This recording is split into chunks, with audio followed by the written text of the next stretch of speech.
Deal dark rooms में होती है, डील डार्क रूम में होती है। अच्छा, आपने सेटअप के बारे में सर ने आपको थोड़ा सा एक्सप्लेन किया है। सेटअप के बारे में सर ने थोड़ा सा आपको एक्सप्लेन किया है। अब मैं आपको इसको रन करके दिखा देता हूँ और सेटअप के बारे में जो चीज़ें हैं वो आपको एक दफ़ा गाइड कर देता हूँ। ये बेसिकली इसका कंट्रोल पैनल है। सॉल्टेक ने हमें ये टरबाइन प्रोवाइड की थी। मल्टी टरबाइन टेस्ट सेट इसका नाम है और मॉडल नंबर है इसका FM46। और इस कंट्रोल पैनल में बेसिकली जो ये जो डिस्प्ले लगा हुआ है, इसमें जो ऊपर वाला सारा पैनल है ये आपको जो डिस्प्ले देगा, ये जो हमारे पास पंप लगा हुआ है उसका डिस्प्ले देगा। अब पंप क्यों लगा हुआ है इस सेटअप में? क्योंकि जो टरबाइंस बेसिकली रन की जाती हैं उनके लिए हमें वाटर रेजरवायर या वाटर स्टोरेज चाहिए। वो हेड जनरेट करता है। हेड जनरेट करने के बाद उस हेड को पेन स्टॉक से नीचे लाया जाता है और उसके आगे फर्दर टरबाइन जो है वो आगे लगाई जाती है, जो उसको हम रोटेट करते हैं और उससे आगे हम इलेक्ट्रिसिटी जो है वो जनरेट करते हैं। अब वो हमारे पास क्योंकि यहाँ लैब में कोई आर्टिफिशियल हेड नहीं अवेलेबल है, उसलिए हमें हेड जनरेट करने के लिए हमें एक पंप की ज़रूरत थी इस सेटअप के लिए। तो वो पंप यहाँ पे हमने लगाया हुआ है। उस पंप की जो भी रीडिंग्स होंगी वो हमें जो डिस्प्ले होंगी वो यहाँ पे होंगी। फ्लो रेट हमें पंप का यहाँ पे मिल रहा होगा। पावर जो आ रही होगी इनपुट या आउटपुट वो हमें यहाँ पे डिस्प्ले हो रही होगी।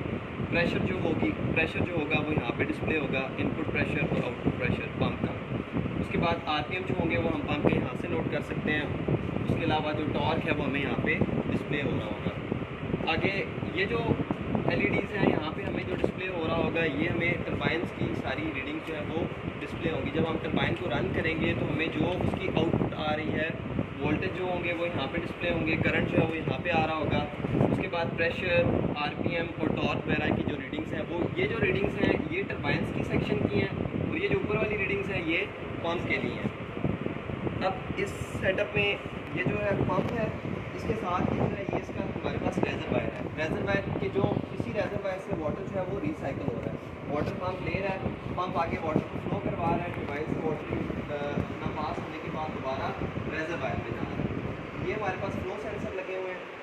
डिफरेंट सेंसर है, जिस तरह फ्लो रेट जो हमें वो ये सेंसर बता रहा है। ये जो है टरबाइन का इनपुट प्रेशर हमें बता रहा है ये सेंसर हमें टरबाइन का आउटपुट प्रेशर बता रहा है। ये जो सेंसर लगा हुआ है ये पंप का इनपुट प्रेशर बता रहा है और ये जो ऊपर सेंसर लगा हुआ है ये हमें पंप का आउटपुट प्रेशर शो कर रहा है। उसके बाद आगे ये वाटर यहाँ से आएगा और ये स्पाइरल केसिंग है। जिस स्पाइरल केसिंग से होता हुआ ये नीचे सेंटर में ये आपका ये जो चीज़ रोटेट हो रहा है, रोटेटिंग पार्ट, इसको कहते हैं रनर।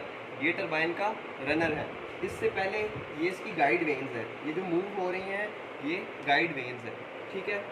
उसके बाद ये इसकी ड्राफ्ट ट्यूब है या इसकी आउटलेट है। अब ये इसके पीछे इसका जनरेटर कपल्ड है जो मैकेनिकल पावर को इलेक्ट्रिकल पावर में कन्वर्ट कर रहा है। अच्छा, अब इसमें सबसे पहले हम इस सेटअप को देख लेते हैं कि जो अभी हमने टरबाइन माउंट की हुई है ये है फ्रांसिस टरबाइन, ठीक है। फ्रांसिस टरबाइन जो है ये मीडियम हेड टरबाइन है और जहाँ पे हमारे पास मीडियम हेड अवेलेबल होता है या इसे हम मीडियम हेड टरबाइन भी कह सकते हैं या मिक्स फ्लो टरबाइन हम इसे कहते हैं जनरली। मिक्स फ्लो का मतलब ये है कि कुछ जो है ये इम्पल्स को यूज़ करती है, इम्पल्स फोर्स को, और कुछ रिएक्शन फोर्स को यूज़ करके वर्किंग कर रही होती है, इसलिए हम इसको मिक्स फ्लो टरबाइन कहते हैं। और जनरली जो 60% जो हमारी हाइडल पावर है वो फ्रांसिस टरबाइन के ज़रिए हो रही है, ठीक है। फ्रांसिस टरबाइन जनरली यूज़ हो रही है क्योंकि ज़्यादातर जो हमारे पास रेजरवायर हैं तरबेला में, मंगला में, वहाँ पे मीडियम हेड्स अवेलेबल हैं, ठीक है। पेल्टन जो टरबाइन होती है वो हाई हेड्स के लिए होती है, उसकी एफिशिएंसी ज़्यादा है लेकिन उसके लिए जो हमारी रिक्वायरमेंट है उसके लिए हेड बहुत ज़्यादा हाई रिक्वायर्ड होता है। उसके अलावा जो कैप्लन है वो लो हेड्स के लिए यूज़ होती है। जहाँ पे आपके पास लो हेड अवेलेबल है वहाँ पे आप कैप्लन टरबाइन को यूज़ कर सकते हैं। ये जो अभी रनर लगा हुआ है ये फ्रांसिस टरबाइन का है। अब इस सेटअप में जो ऊपर आपको मैंने गाइड वेन्स के बारे में बताया, गाइड वेन्स क्या करती हैं? गाइड वेन्स ये करती हैं कि आप जब टरबाइन रन हो रही होती है तो गाइड वेन्स का काम ये होता है कि वो डिसाइड करती हैं कि किस एंगल से जाके वाटर ने आपके रनर पे हिट करना है। एक तो गाइड वेन्स जब आपका एंगल एक्यूरेट होगा तो आपको उसकी मैक्सिमम आउटपुट जो है वो मिलेगी। मैक्सिमम आउटपुट मिलेगी तो आपको आपकी एफिशिएंसी जो है वो बढ़ेगी। अब आपका एंगल अगर ठीक नहीं होगा तो आपकी एफिशिएंसी जो है वो डिक्रीज़ हो जाएगी। तो दूसरा इसका गाइड वेंस का फंक्शन ये है कि ये आपका फ्लो रेट भी कंट्रोल कर रही है। गाइड वेंस की मदद से आप इसका फ्लो भी कंट्रोल कर रहे हैं।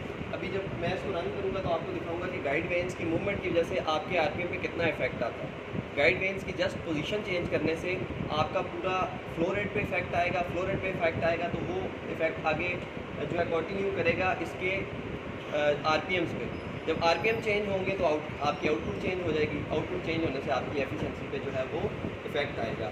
तो गाइड वेंस का एक काम ये है कि इसका फ्लो कंट्रोल करती है और दूसरा वो एंगल डिसाइड करती है कि किस एंगल से जाके वाटर ने ब्लेड्स पे हिट करना है। अच्छा, उसके बाद ये इसकी केसिंग है। केसिंग जो हमारे पास अभी टरबाइन लगी हुई है ये है रेडियली इनवर्ड और एक्सियली आउटवर्ड फ्लो टरबाइन है। रेडियली इनवर्ड ऐसे है कि हम ये डिसाइड कैसे करते हैं कि ये रेडियली है या एक्सियली है। जो टरबाइन की शैफ्ट है ये टरबाइन की शैफ्ट है जिसके साथ ये आपका जनरेटर कपल्ड है। इस शैफ्ट के हिसाब से हम इसको देखते हैं, ठीक है। ये अगर इसकी शैफ्ट है तो वाटर रेडियली इन हो रहा है और एक्सियली आउट हो रहा है। शैफ्ट की एक्सियली है, रेडियली साइड से इन हो रहा है। ये जो आपका व्हील है साइड से इन हो रहा है और आई से आउट हो रहा है। इम्पेलर की आई से आउट हो रहा है कि सेंटर से आउट हो रहा है। तो ये रेडियली इनवर्ड और एक्सियली आउटवर्ड फ्लो टरबाइन है। जो कैप्लन है आपकी वो एक्सियल फ्लो है, कम्प्लीटली एक्सियल फ्लो, वो एक्सियल फ्लो टरबाइन है। उसके बाद जो आपका पेल्टर व्हील है वो रेडियली फ्लो है, रेडियली इनवर्ड और रेडियली ही आउट।